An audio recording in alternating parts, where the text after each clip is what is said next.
Olá, boa noite. Sejam mais uma vez bem-vindos a mais um Evangelho Online. Hoje, comigo, Paulo, estão Ronaldo e Stanley. E vamos, na noite de hoje, debater um pouco sobre a indissolubilidade do casamento. Portanto, pegue o seu Evangelho sobre o Espiritismo, área do capítulo 22, não separeis o que Deus juntou, para que você possa acompanhar a leitura.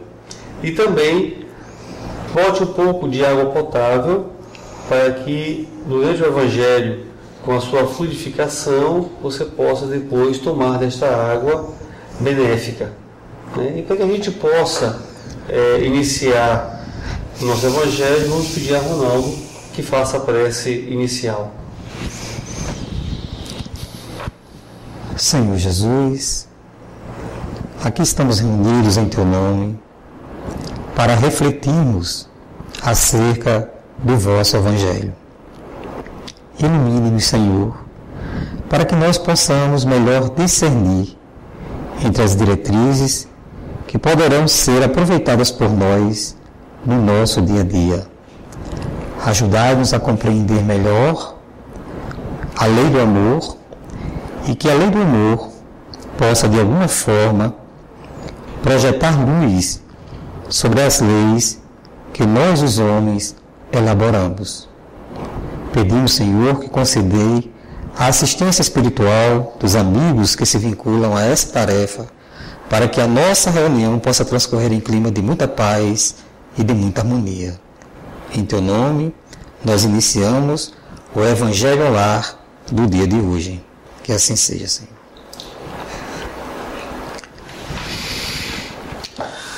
Muito bem, então nós vamos abrir o Evangelho no capítulo 22, não separeis o que Deus juntou. Este capítulo em especial é o menor capítulo do Evangelho do Espiritismo. Ele traz apenas 2 itens que são escritos por Kardec. Não há aqui instruções dos espíritos. Talvez porque o divórcio seja problema nosso, né?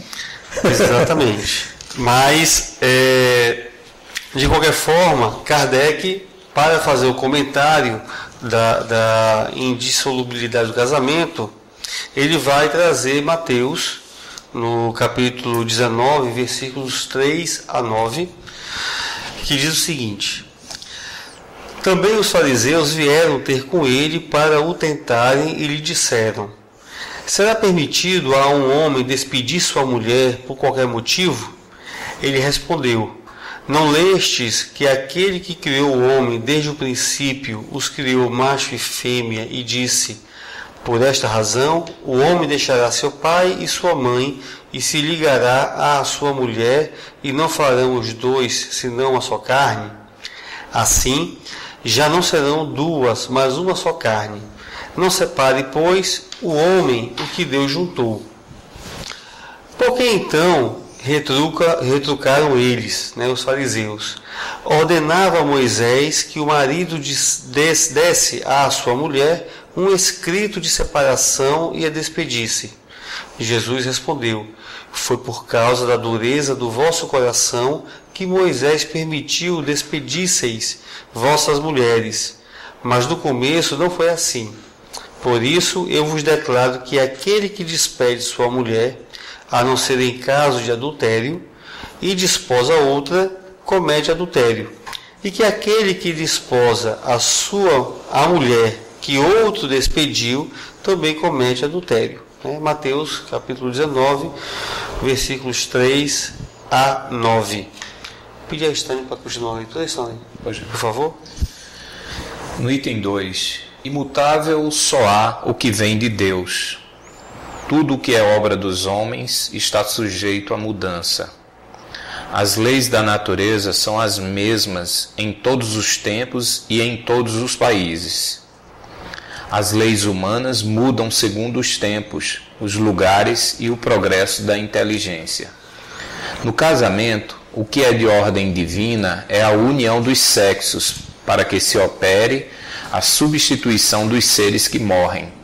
Mas As condições que regulam essa união são de tal modo humanas que não há no mundo inteiro, nem mesmo na cristandade, dois países onde elas sejam absolutamente idênticas e nenhum onde não hajam, com o tempo, sofrido mudanças.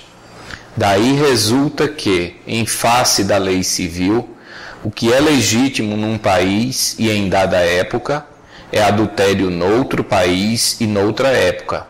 Isso pela razão de que a lei civil tem por fim regular os interesses das famílias, interesses que variam segundo os costumes e as necessidades locais. Assim é, por exemplo, que, em certos países, o casamento religioso é o único legítimo. Noutros é necessário, além desse, o casamento civil. Noutros, finalmente, este último casamento basta. Continua, Paulo. Ronaldo. O item 3? O item 3. Mas, na união dos sexos, a par da lei divina material, comum a todos os seres vivos, há outra lei divina, imutável como todas as leis de Deus, exclusivamente moral, a lei do amor.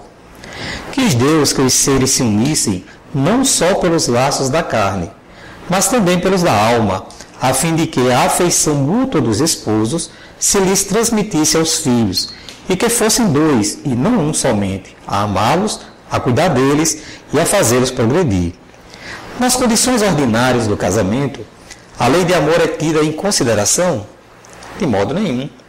Não se leva em conta a afeição de dois seres que, por sentimentos recíprocos, se atraem um para o outro, visto que, as mais das vezes, essa afeição é rompida.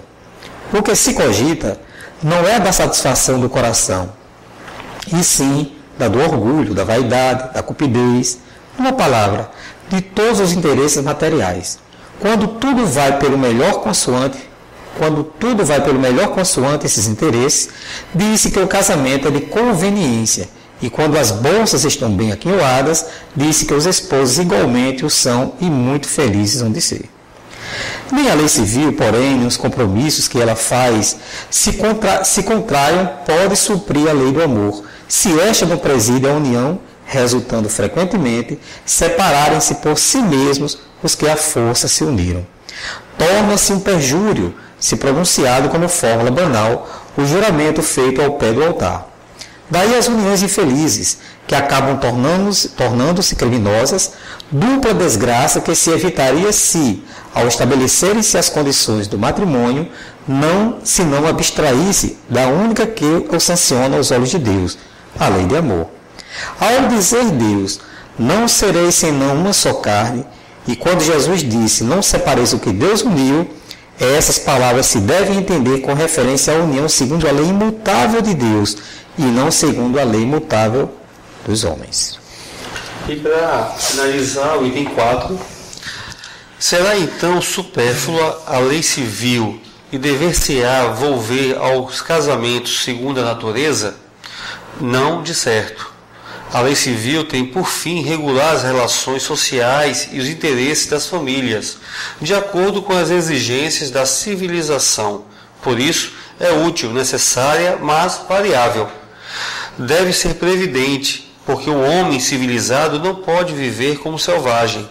Nada, entretanto, nada absolutamente se opõe a que ela seja um corolário da lei de Deus. Os obstáculos ao cumprimento da lei divina promanam dos prejuízos e não da lei civil. Esses prejuízos, se bem ainda vivazes, já perderam muito do seu predomínio no seio dos povos esclarecidos. Desaparecerão com o progresso moral e que, por fim, abrirá os olhos aos homens para os males sem conto, as faltas, mesmo os crimes que decorrem das uniões contraídas com vistas unicamente nos interesses materiais. Um dia perguntar-se-á o que é mais humano, mais caridoso, mais moral, se encadear um ao outro dois seres que não podem viver juntos, se restituir-lhes a liberdade, se a perspectiva de uma cadeia indissolúvel não aumenta o número de uniões irregulares. Bom, esse texto, ele é um texto que não é fácil de fato, né? Porque ele implica muito a gente conhecer, como Kardec diz na introdução do Evangelho do Espiritismo, conhecer os costumes, os hábitos, a cultura onde Jesus estava inserido. E nesse diálogo travado aqui entre os fariseus e Jesus, né, eles vão citar muito o Antigo Testamento, né? Eles vão recorrer àquilo que existia à época, né? Tanto que Jesus disse, não lestes, né? Ou seja, não vistes lá no Pentateuco mosaico, né? O que está escrito a respeito disso aí. Então, é um texto que, evidentemente, a gente vai tentar aqui trazer as nossas impressões, mas ele já podemos colocar desde já que é um texto complexo, né, que exige o conhecimento do Antigo Testamento.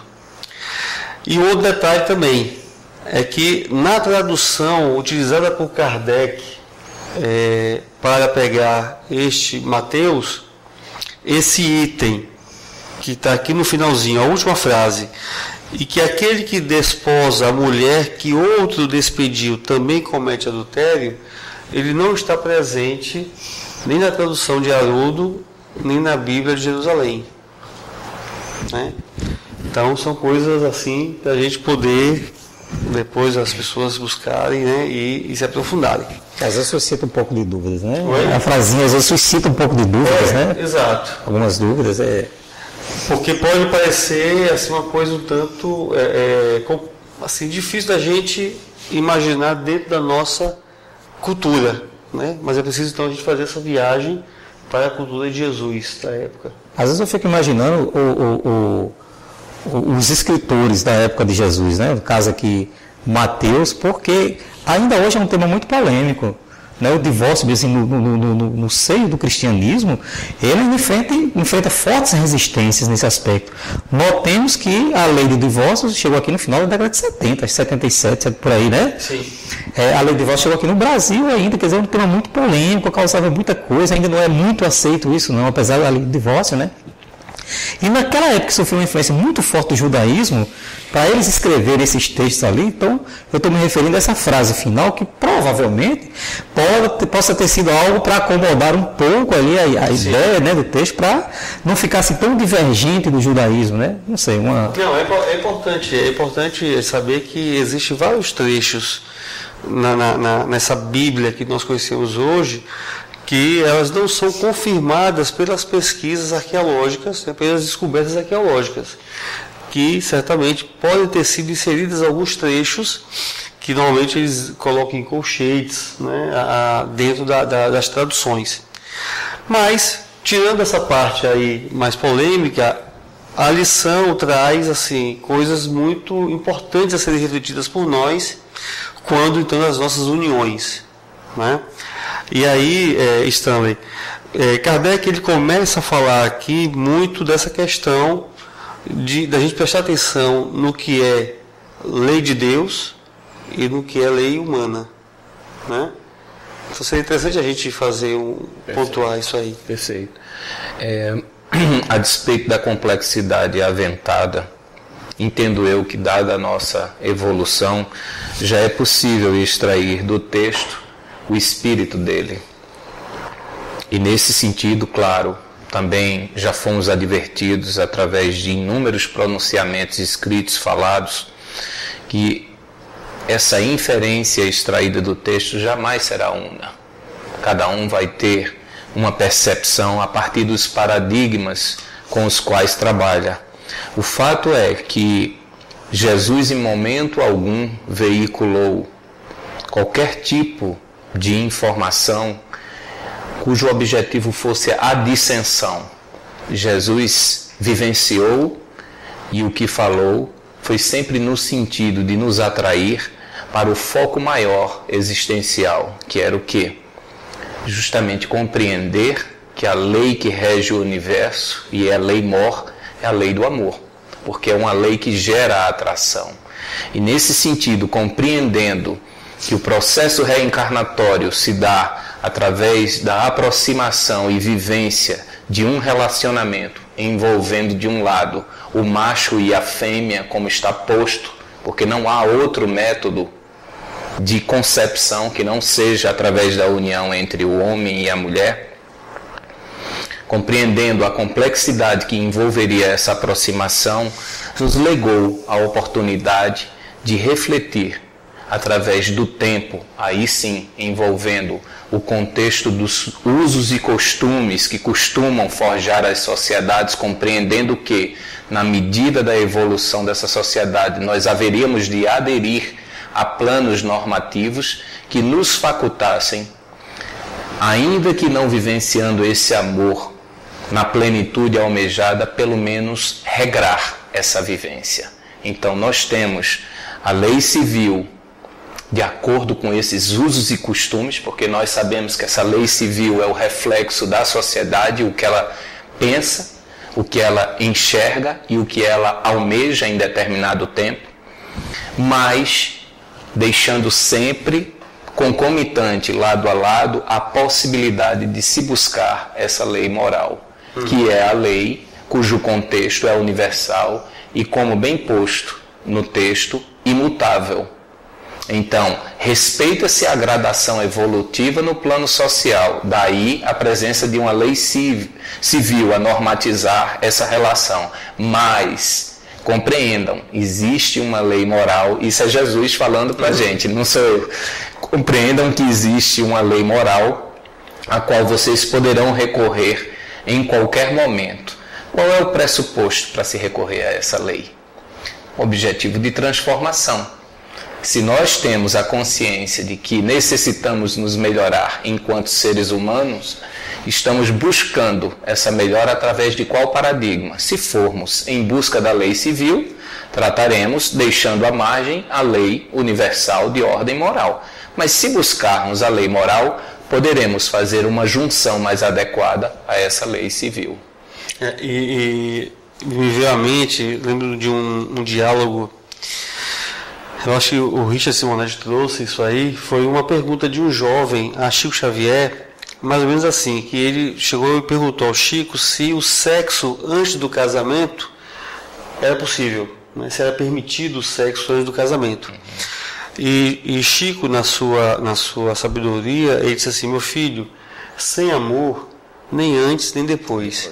Né? Então, é interessante isso porque muitas vezes, em diversos costumes sociais, tem essa questão de você só ter a relação sexual após o casamento, né? Então a virgindade e tal. E Chico, ele dá uma resposta que ele direciona para a aplicação da energia sexual, que a gente deveria fazer uso dela dessa forma, né? Com amor, com afeição, né? Buscando o sentimento acima das sensações. Né? Então a gente verifica aí mais uma vez a lei do amor que preside, né, em qualquer situação, em qualquer momento, essas relações. Não é, Ronaldo? Com certeza. Bom, Chico era sábio, né? Chico era sábio. Essa humildade. Chico era sábio, né? Bom, então assim, aí Kardec ele traz que de fato as relações, a lei humana, né, ele diz assim, olha, não existe nenhum casamento civil, né, nem mesmo dentro da cristandade, que seja absolutamente igual uns aos outros, né? Então, e outra, né?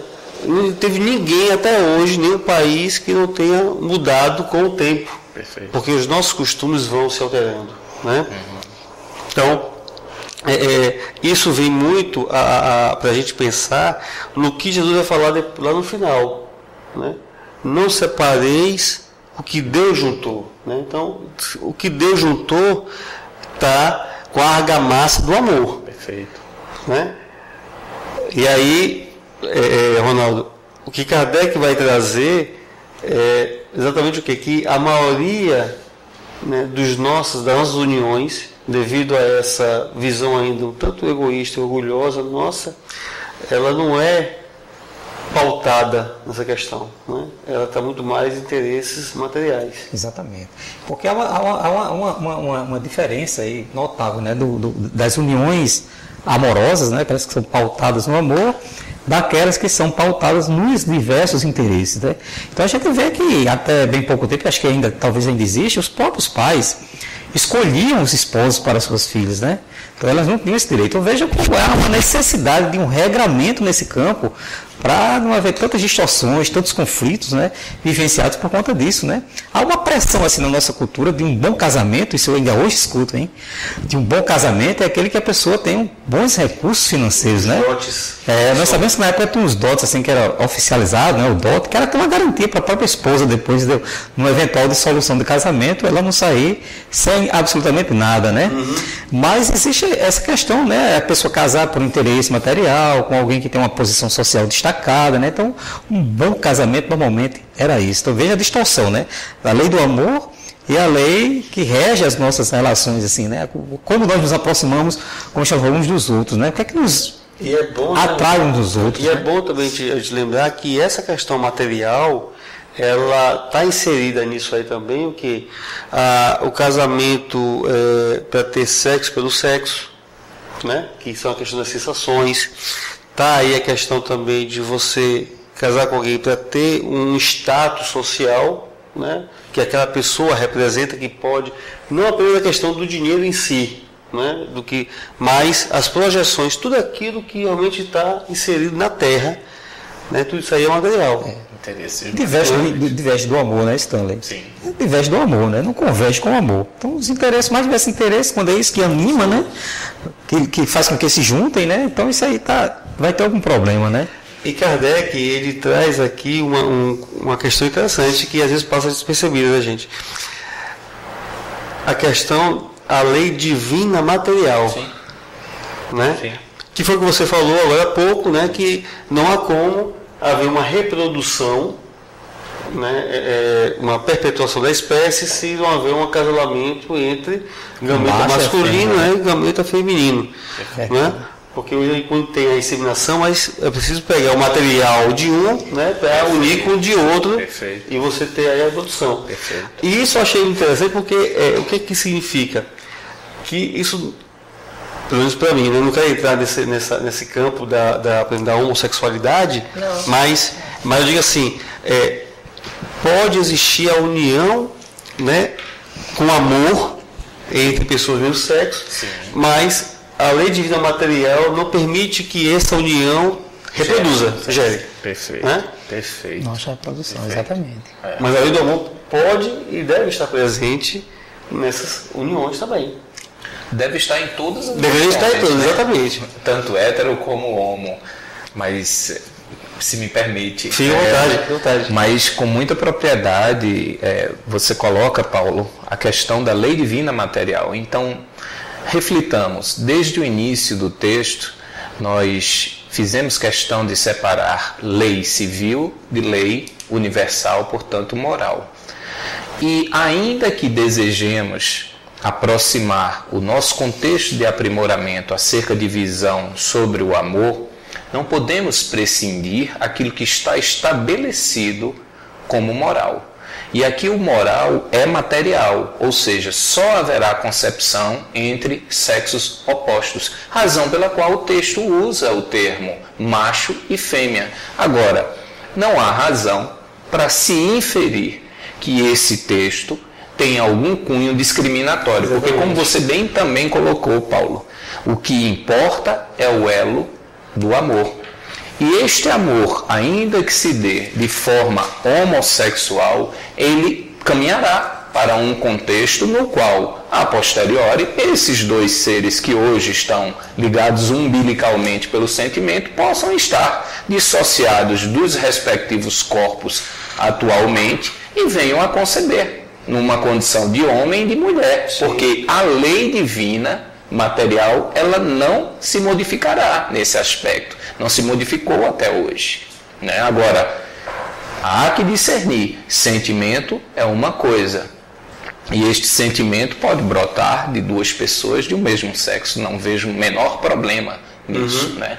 Agora, Por que é que nós estamos falando de indissolubilidade do casamento?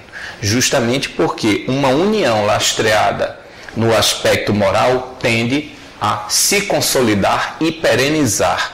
E nós estamos aqui adstritos ao texto, porque se fizéssemos uma reflexão à luz da reencarnação, precedendo a entrada no corpo, na Terra, sim, nós veríamos que na realidade essa família que vai existir a partir do amor, em verdade se deu pela aproximação, pelos vínculos da amizade. Porque se existe no plano material uma relação de hierarquia entre pais e filhos na união matrimonial, no mundo espiritual sabemos que o que existe é uma relação de coordenação. Amigos se aproximam e aceitam o exercício de papéis num corpo, aproximando-se de determinadas pessoas. São essas as determinações. Portanto, emana do quê? Do amor. E às vezes nem tão amigos assim, que vem nesse papel exatamente para poder haver uma possibilidade de aproximação, de conciliação. Com o objetivo de alcançar amor, mais uma vez. Né? Muito bem colocado, Paulo. Às vezes nem tanto, né, amigos. Mas a tentativa, o objetivo é esse. O objetivo é esse. Devido às nossas condição evolutiva, né, atual, em muitos casos realmente a gente tenha pessoas que têm animosidades veem nessa condição porque o amor de pai, filho, mãe e filho é um amor que facilita para que a gente tenha essa aproximação, né? E outro detalhe também que eu acho importante que o texto ele coloca e que merece uma reflexão nossa, porque isso vai ao encontro do que se pretende, que é a construção do amor. Ele pressupõe uma questão de fidelidade, né? Quer dizer, a união se dá entre duas pessoas. Perfeito. Não tem a terceira, não tem a quarta, né? Porque a monogamia é uma conquista da nossa evolução, né? E como o livro dos Espíritos traz uma questão que eu não me recordo, né? Quando há mais de uma pessoa, não há amor, há sensualidade, né? Então, que é a busca do sexo pelo sexo, que é algo material. Sim. Né? Que aí a gente precisa estar muito atento a isso. O que tem sido, inclusive, a questão da infidelidade conjugal, quer dizer, o interesse por uma terceira pessoa é o motivo de diversas separações, de muitas. Né? Sim. E dos crimes mencionados no texto também. Muitos crimes emanam de uma relação de infidelidade conjugal. Né? Agora, muito mais grave do que o crime, do que o próprio crime, é a consequência que na realidade se nos apresenta como efeito de quem sente a infidelidade. Porque nós sabemos que existem pessoas que em situações de comoção dessa natureza acabam perturbando as suas faculdades psíquicas, né? Com lesões que vêm comprometer muitas vezes o próprio projeto reencarnatório. Sim. Tem consequências aí muito graves. Muito graves. Que vão repercutir em encarnações várias para frente, né? Isso. E para a gente, assim, o nosso tempo está terminando, né? Tudo que é bom dura pouco, mas tudo que é bom dura pouco no nosso plano, né? Sim. Porque a proposta de Deus é a perfeição e é eterna, né? A gente cada vez mais aumentar um pouco. Mas assim, eu queria só que a gente tratasse assim rapidamente com relação a essa questão da dureza do vosso coração, que Jesus se refere, porque o que Moisés fez, né, pelo que a gente depreende da fala de Jesus, já foi um avanço para uma época em que havia um tratamento muito pior da parte do homem, de uma sociedade patriarcal, de uma sociedade machista, né? O que repercute até hoje em dia na nossa sociedade. Não é verdade? A gente assim poderia dizer, esclarecendo um pouco, né, acerca dessa questão dessa carta de repúdio, né, ao que os fariseus remetem Jesus a Moisés. A gente já vai até perceber que o texto surgiu de uma provocação, na verdade, né? Jesus foi provocado, né, pelos fariseus para se posicionar em relação não ao divórcio em si, porque na época o divórcio já era pacífico, já existia o o divórcio, né, nas relações conjugais, nos casamentos, né? Mas o que eles queriam saber é de que lado Jesus estava. Quando a gente conversava um pouquinho antes sobre isso, né, Paulo? Havia duas correntes naquela época, de Shammai e havia de Hilel, né? É o avô de Gamaliel, o grande líder de Paulo de Tarso, né? Orientador de Paulo, né? E então Hilel era mais ameno e Shammai já era uma doutrina mais rigorosa no que diz respeito à separação, né? Então Jesus vai citar dois textos do Velho Testamento. Na verdade, lá em Gênesis, eu até anotei aqui, é o Gênesis 1, 27 e o 2, 24, né? Quando ele está aqui mencionando a questão do macho e da fêmea, então Jesus se refere a esse texto, porque a provocação em si era para testar o conhecimento de Jesus acerca da Torá, né? Não necessariamente o divórcio, mas porque ele sabe realmente o que ele está dizendo, né? E aí Jesus, no diálogo, puxa esses dois textos do Evangelho. O primeiro diz, o Gênesis 1, 27, e criou Deus o homem à sua imagem, a imagem de Deus o criou, o homem e mulher os criou. E no 2,24 ele vai dizer, portanto deixará o homem o seu pai e a sua mãe, e apegar-se à sua mulher, e serão ambos uma só carne. Então, não é aquela questão de que a mulher é quem tem que sair, mas o homem também saiu do seu seio para ir ao encontro da mulher. Eu acho esse texto assim, de uma riqueza, assim, só um aspecto assim, da sociedade. A gente é uma sociedade muito patriarcal ainda, né? O machismo ainda é muito forte, né? Mas veja como eles já deixavam claro, assim, o homem deixa o seu canto e vai ao encontro da mulher. Não é necessariamente a mulher que tem que ir, a mulher que tem que sair, né? Então há esse equilíbrio. E a questão da dureza dos corações é exatamente essa frieza nossa, porque como nós comentamos durante as nossas reflexões, o texto de Jesus deixa muito claro que as uniões pautadas no amor não têm a menor necessidade de divórcio, de separação, porque elas já são atraídas pelo amor, né? Mas aquelas outras que são pautadas pelos mais diversos interesses exigem a necessidade de regramento. E quando essas uniões não dão certo, por conta da dureza dos corações, porque a dureza dos corações é nesse sentido, né? Você não percebeu o quê? O amor. Todas as vezes que você se distancia do amor, o seu coração está mais empedernido, está mais endurecido, né? Talvez a gente possa também colocar que Moisés, ele vai instituir algo que visa a dizer assim, olha, pense bem antes de você se unir com alguém, né? Avalie, né, para que você não esteja se unindo por motivos quaisquer, e aí se eu tiver a facilidade de repudiar minha mulher, eu vou me unir de forma irresponsável, né, ou mais irresponsável. E colocando algumas restrições, algumas formas, assim, eu vou ter que pensar direitinho para que haja aquela união mais baseada na lei do amor e não nos costumes, né. É como a gente vê hoje, assim, tem muita gente assim, olha, tem muita gente que casa e quer levar uma vida de solteiro, né, sem considerar a outra parte.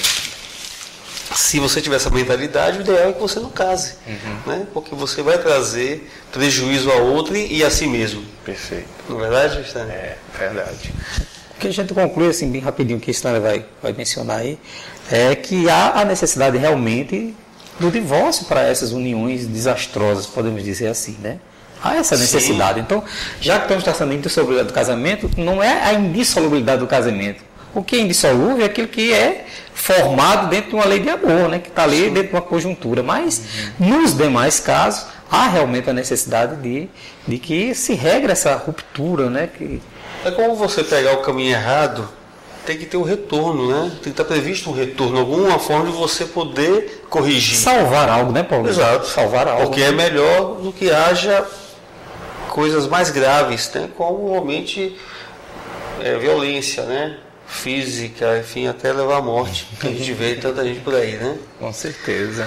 Chegou. Muito bem, gente, mas muito bom. O assunto ele é gigante, né? O tempo ele corre, já passamos um pouquinho do nosso tempo. Quero agradecer a Ronaldo, a Stanley. Obrigado. Né, por mais essa participação. Esperamos vê-los em breve.